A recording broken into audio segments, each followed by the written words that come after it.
Hi guys, welcome to the 15th lecture of digital signal processing, and in this lecture we will be discussing FIR filters, the finite impulse response filters. We already know that FIR filters have two characteristics. One of this, they have fast step response, and the other is they have a fast roll off. And the FIR filter equation is given by y of n, which is the relation of the input and output. Y of n is equal to summation of I is equal to 0 to k bi x of n minus I, where bi is the filter coefficient, and if we were to solve it, we will obtain this equation. If we have to put 0 in place of I, we will have this b of 0 x of n. If we want to put I will have b of 1 x of n minus 1, and if I have to put I is equal to 2 b of 2 x n minus 2, up to so on till I put I is equal to k, so b k x into n minus k. Now we have to transform it into the z domain, so we take its z transform, and we have this equation. If we were to take common x of z in this equation and divide it into this side, we will obtain the transfer function h of z, which is equal to y of z divided by x of z, that is equal to b0 plus b1 z inverse like z minus 1 plus b2 z minus 2 up to bk z minus k. Now let's take an example. We have y of n is equal to 0.1 x of n plus 0.25 x of n minus 1 plus 0.2 x of n minus 2, right? So what we will do is that we will take its z transform.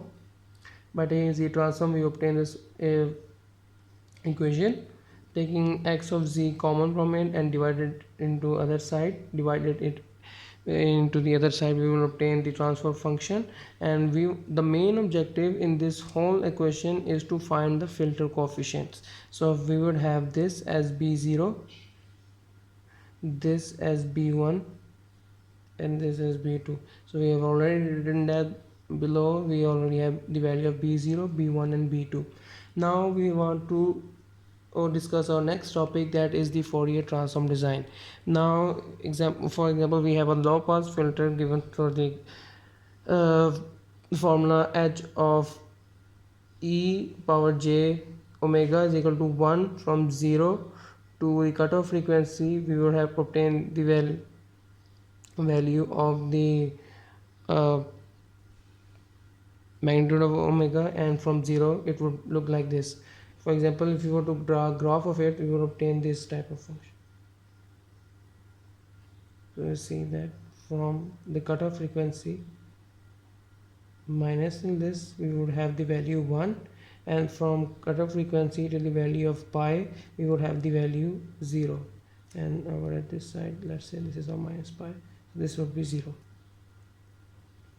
Now the Fourier coefficient, and now this can be also written as in this equation, h of e power j omega is equal to summation of n is equal to minus infinity to infinity cn e raised to power minus j omega naught n omega, where cn is the Fourier coefficient, which is also given by the following formula: 1 over 2 pi integrate from minus pi to pi of h of e power j omega into e power j omega naught n omega,